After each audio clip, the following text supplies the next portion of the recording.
So shortly after I had a conversion in high school, and I think one of the first kind of miracles, miraculous events happened in my life. I was a sophomore in high school, and my brother and I, my older brother and I, were able to go on a vacation with another family. That had never happened before. We stayed with our family, but his best friend had a younger sibling my age, so they were their same age, the two of them, and then their parents.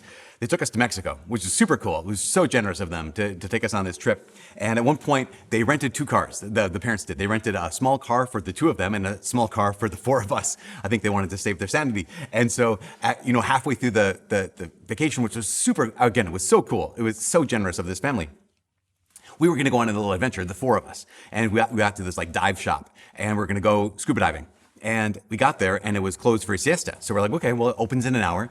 Let's just explore. And so what we did is we just basically ran up and down the beach for a mile. We went, and we were running in and out of the water, diving. We're all four of us were on the swim team. And so we'd all, just do that. And it took us an hour, mile down, mile back, in and out of the ocean. We get back to the surf shop, the scuba shop. And my brother's best friend couldn't find the key to the rental car. And he was freaking out because he was like, my dad is going to kill me. Literally, my parents are going to lose it. I lost the key to the rental car. And I remember I'd been over at their house a couple times, and I'm like, yep, I think you're right. I've seen your dad get mad at you, and you're right. If you're not going to get killed, you're going to get maimed. And it was we had this desperation of let's look for the key. But how can you look for the key in a mile-long stretch of beach running in and out of the water? So I just prayed. I was praying to St. Anthony, obviously, right? We do that kind of thing. And I was just, okay, St. Anthony. I was just walking. I'm like, this is hopeless. It should have been St. Jude. This is hopeless. There's no way we possibly could find this key, but St. Anthony, please help us find this key. I don't want my brother's best friend to die on this vacation. It would ruin the vacation. And I remember I said, in my prayer, I did some bargaining. Sometimes we do that, right? I said, St. Anthony, if you help me find this key, I will tell everybody I know about you helping me find this key. And honestly, I stopped where I was standing. I was praying. I stopped, looked down between my feet in the sand, and I couldn't even see. Just looking at something was dark underneath the surface of the sand, and I literally reached into the sand and pulled out the key. In this mile-long stretch of beach, in and out of the water, found the key. I was like, oh my gosh, you guys, we found this, St. Anthony. We go to the scuba shop, dive shop, and I told the lady working the desk, St. Anthony, help us out, because that was the thing. I was like, this is the first time I think I'd ever experienced what I would say is this miraculous divine intervention in my life. And you'd think man, that changed my life. But here's the thing, this is so remarkable. What I lived then was the same cycle that so many people live, that we see in the gospel today twice. And the cycle is this. We're in some kind of crisis, so we cry out to God in desperation. We are desperate, so we have desperate prayer. We're in desperate need, we cry out to God, He answers, and we're grateful, so grateful. And then we forget that it happened. This is probably every one of us in some degree, where we're in desperate need, we cry out to God, He answers us, we're grateful, so thankful to the Lord from our heart, and then we forget. And you might think are you kidding me? If God did a miracle in my life, I would never forget that. And you might be right. You also might be wrong. Because why? Because this is how we're built. We're leaky, right? We forget things so easily. And it's kind of you heard the joke about the person who's driving in their car in the parking lot, and they need to find a parking spot, and so they're praying, God, please help me find a parking spot. And do the bargaining like I did on the beach. God, if you help me find a parking spot, I promise I will go to church on Sundays. I'll stop drinking. I'll be a good person. And then they see an open spot and they're like, oh, never mind, God, I got one. I found it myself. We sometimes do this, right? We sometimes so easily just take away from God what was God's. Or even if we don't forget it, here's how we remember it. We remember it as if, that's some cool thing that once happened to me. Again, go back to this. Here's the cycle. I'm in desperate need. I cry out to God. God answers. I'm thankful. And if I don't forget it, it just becomes this really cool thing that once happened to me. And now become what happens to all of us. We become numb to the astounding. So here's a question. Could you witness a miracle and then go back to your life as if nothing happened? And I think we all could. I think we could bear witness to something astounding and then go back to our lives as if nothing happened. Because why? Because it just becomes a thing that happened, as normal as having legs that work, which is kind of a miracle. As normal as having eyes that work, which is amazing. As normal as having seeing a sunrise, as normal as indoor plumbing. All of those things are astounding. And yet, they're just things we take for granted. Because that's our cycle, that's our tendency. This is the first reading. It's not the first reading, actually. In the first reading, something unique happens that puts a stop to this cycle. So the first reading, here's Naaman. Naaman's a Syrian. You don't know this necessarily, but Naaman was a great general in the Syrian army, and he has leprosy, which you probably know this. If you had leprosy in the ancient world, it was a death sentence. Like you are guaranteed to die from leprosy if you don't die from something before that. It was a death sentence. And so Naaman has a child slave who's Jewish. He captured her in a raid at one point, and she says, actually, there's a holy man in Israel who could actually heal you of your leprosy. And so Naaman travels all the way down to Israel, and here's Elisha. Elisha says, well, bathe yourself in the Jordan River 7 times. After a whole long rigmarole, Naaman does it. He has completely healed. So here's the story, right? He's in desperate need. He cries out to God, right? Goes to the man of God, Elisha. God answers. And he is so thankful. I don't know if he caught in the reading today. He's like, he says, I will give you riches. I'll give you all these gifts. I'll give you as many things as possible. Elisha says, nah, don't worry about it. You don't need to give me anything. God's the one who healed you. Here is where Naaman stops the cycle. Because Naaman says this, okay, I'm going to go back home. But he says, let me have at least 2 mule loads worth of earth. And I want to highlight this. He stops the cycle by saying, okay, let me have 2 mule loads worth of earth. So that when I go back home, I'm taking land from where your God, where the God who healed me, that's where he is. Now, here's what Naaman didn't know. Naaman didn't know that God is the God of the whole universe. Here's what he did know. He knew this. He did not want to go back home and stay the same. That he was taking this mule loads of earth. Why? Because when he got back home, he was going to spread it out. And every time he stood on that earth, he is standing on the land of the God who saved his life. For the rest of Naaman's life, with those 2 mule loads of earth, he goes back home and he makes a choice to build his life on what God had done for him. He made a choice to build his life on the God who saved his life. And that's what breaks the cycle. So, in the gospel today, here's these 10 lepers. They're all healed. One comes back and thanks the Lord. Again, that's good, but I'm going to say this. If that 10th leper doesn't have his own 2 mule loads of earth, he is in danger of doing exactly what we all do, either forgetting or saying, oh yeah, that really cool thing that happened to me once. Because here's what we have to do. We have to realize what Jesus has done for us is what he's done for those lepers, right? Those lepers, those 10 men, they're as good as dead. Naaman, as good as dead.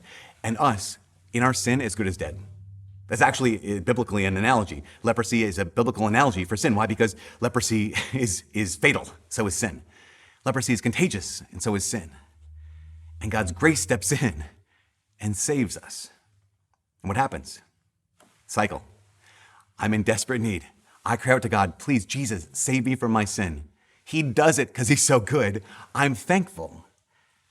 And then what?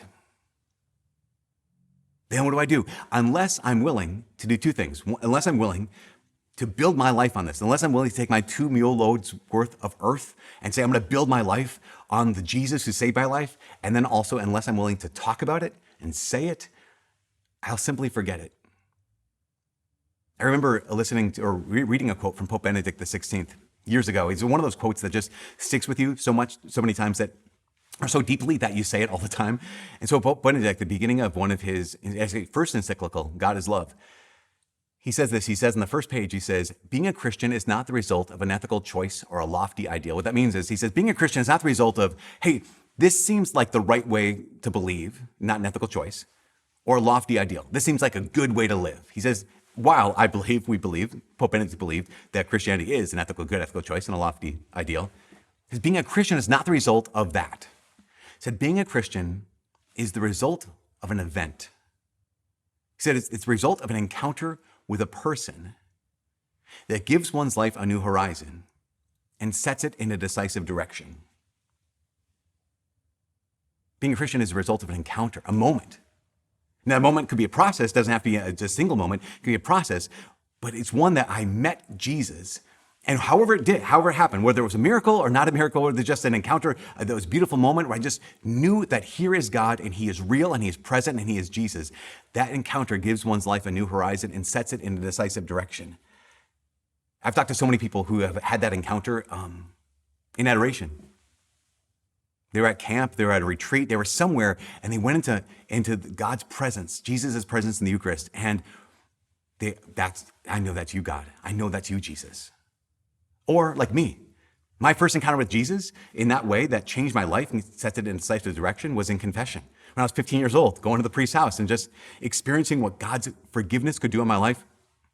I left that house, stepped off his porch, and I can trace virtually every good choice in my life back to that moment. Because that moment set my life in a decisive direction. So adoration could be confession. Some people experienced Christ for the first time in community. And it gives their life a new horizon, a decisive direction. Now, I mentioned, I find so many people have this experience. They go away for a retreat, they go to a camp, they go to a conference, and they encounter Jesus in a real way. And then what happens? Well, you have this quote unquote retreat high, then you come back home to the real world. And what happens, it just fades away. Again, you guys, this is the cycle.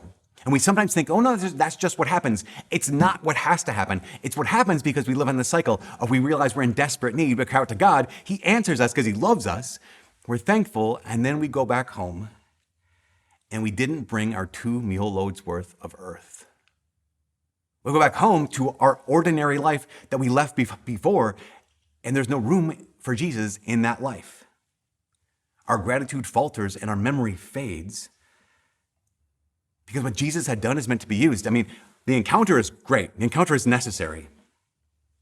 But the encounter was meant to be the beginning of a relationship.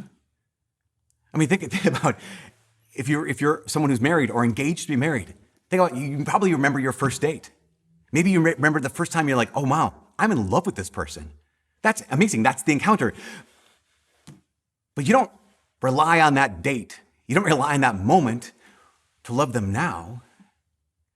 That encounter was what sparked the fact that you now have a relationship with them. God wants the same thing for us. That encounter is meant to spark our decision to take our 2 mule loads worth of earth and say, I'm going to build my life on the God who saved my life. I'm going to live out the relationship. Unless we do that, it'll fade. So how do we do that? I think a couple ways. I think one of the ways we do it as Catholics is we have little reminders. We have these things that we hold on to. I don't know if you remember the TV show Cheers. In the TV show Cheers, there was the main character, Sam Malone. And Sam Malone owned and ran a bar. He was a former professional baseball player, but his career tanked because he was an alcoholic, which doesn't make any sense that he's then owning and running a bar, but that's part of the story. At one point, I remember maybe the one episode of Cheers that I remember is the day that Sam lost a bottle cap. And the reason why it was so significant to him is he said that was the first night he didn't drink. He knew his life had hit rock bottom. And all he had was this bottle cap from a beer bottle. And he described that night, he said, that whole night I knew I couldn't drink. I would kill myself if I did. So I just squeezed that bottle cap, and he said there was nights where because it wasn't just that one night. Every night he wanted to drink, he would squeeze the bottle cap and it would form an impression in his hands. The point of this episode was that he lost the bottle cap. And a significant moment happened where either he or one of his friends opened a beer bottle, poured the beer out, handed him the new bottle cap and said, here you go. It was that thing that reminded him not just of that first night of sobriety, it reminded him of the fact that he wanted to be a man who was free. And we have these too, right? Imagine every time, if you wear a crucifix, if you wear a cross, every time you put that cross on, you're not just remembering, I remember what Jesus did for me 2,000 years ago. I remember when I first became a Christian, you're putting that cross over your neck or putting it on the wall. You're holding it in your hand and you're saying, this is what Jesus has done for me now. Like this is our relationship, one of love. I have this ring and, I got this ring in Israel, and written on the ring are the words, you are a priest forever, which I actually had checked by an Israeli person who read Hebrew. I didn't want it to say made in Taiwan. He says, what it literally says is, you are an everlasting priest. And that's from Psalm 110. When I wear this ring, it's not like, oh yeah, June 6th, 2003. That's what I think of. I don't. When I put this ring on every morning, I don't think of June 6th, 2003, the day I got ordained. I think today. Today, I want to live this relationship out. See, that's why we have these things. The encounter is important, but we need to have our 2 mule loads worth of earth. What is that thing you can hold on to? What's the thing you can look to? So that first thing, a reminder. Second thing is a sacred place. What is that sacred place? Like the 2 mule loads worth of earth. Naaman goes back and says, whenever I pray on this, I am praying in God's presence because I'm standing on the rock of the God who saved my life. I would say this, my sacred place is literally right there. Because virtually every day, that's where I get to park myself in front of Jesus. And this is that sacred place. You might have a chapel, that's a sacred place for you. You might have a church, you might have a chair, that's your sacred place. And that's the place where you're like, okay, this is one of those critical places where I live out that relationship with Jesus. So we have our reminders, we have our sacred places, we also have our sacred times. This is so important. Having sacred time is that sense of saying, okay, I not only have a sacred place, but there's a time I get there. If I just kind of pray any old time, I won't pray at any time. I believe it's the catechism that said something along the lines of, it's impossible to pray always unless we pray at specific times. So for you, if you want to have your 2 mule loads worth of earth and not ever forget what God has done, but live out that encounter and a real relationship, not only where's your sacred place, but what is your sacred time? What's that time that says, if I can, that's the time I pray? So we have to use it. We have to build our lives on it, but we also have to do one other thing. We have to say it. Well, we have to tell people the story. When I say it, I mean 2 things. One is, we have to thank God for it, right? So if God has done something in my life, I need to thank him. I think oftentimes I talk to people who say, well, I just don't know how to pray. I would say, well, it's really simple. Make God thank you a regular part of your prayer. What I mean by that is it's 3 parts, just very, very simply. First, notice what's good in your life. Secondly, track down the source of what's good. Like, where's that good come from? It could come from a friendship. It could come from a relationship, husband and wife. It could come from your kids. It could come from nature. It could come from the world around you. It could come from find what's good. Notice what's good. Track down the source. I'll tell you this, little spoiler. The ultimate source is God himself. And then say thank you. Look for what's good. Track down the source. It's God. And say thank you. And then lastly, tell people. I remember a couple years ago, I had met a bishop who had a retired bishop, and the story about him and his life, he had retired and moved to like a little apartment building, and at one point he was hosting some friends over at his apartment, and he left the dining room and went to like a kind of a library room, a den area, study area, and he brought out a picture book about the miracle of Fatima. I don't know if you know anything about the miracle of Fatima, but in that picture book there was a photo of his grandparents. His grandparents were actually in a black and white photo. I think they were 17 and 18 years old in this photo. They were actually so what Fatima is this 1917, the little Portuguese town of Fatima. Our Lady appears to these 3 children. And she appears a number of times, but a very critical moment happened on October 13th, 1917, where Mary announced that she would be, on October 13th, she'd be in this particular field. But people who came out there, they would see an unmistakable sign of God's presence. And so upwards, maybe even of 100,000 people showed up. And these were some believers, some skeptics, some doubters, some atheists, some newspaper reporters, people who just wanted to witness the event or witness it not happening.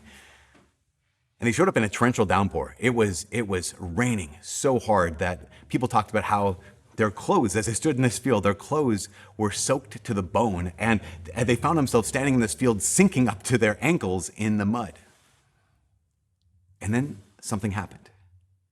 People describe it as if, they say the sun danced, that it began spinning, began casting colors around the crowd, zigzagging all over the earth as if the world were about to end. People are screaming, people are freaking out. But they all saw this thing until the sun went back to its spot. And the sign, the miracle, was over. And people noticed, they looked at their clothes. The clothes that had been previously soaked to the skin were completely dry. The earth that had been completely mud was now absolutely dry. And even those skeptics who showed up, those atheists who showed up, those newspaper people who showed up to debunk the whole thing said, no, this is real. And here's this bishop who was like, and here's a picture of my grandma and grandpa at 17 and 18 years old who were there. And I remember asking the question. I said, well, did they ever talk about it? Like, did your grandparents ever tell you the story? And this bishop said, my grandparents never stopped talking about it. He said, they always talked about it. And that's the difference. See, we're on this cycle because God's doing amazing things every day, and we need Him every day. So we have we're in this place of great desperation. We cry out to God. He answers somehow, sometimes miraculously, sometimes in a way we could never imagine, and we're grateful because you're a good person. You have a good heart. You're grateful. But if we're going to actually not lose this great gift, we have to use it. That means we have to look at God and say, thank you. We have to tell people about what He's done. Can you imagine telling people about the great thing that Jesus has done for you? And above all, we have to find our 2 mule loads worth of earth. I say, this isn't just a thing that happened to me in one day. This isn't just a cool story in my life. But this was an encounter with Jesus Christ. And it changed my life. And now I am building my life on these 2 mule loads worth of earth of the God who saved my life.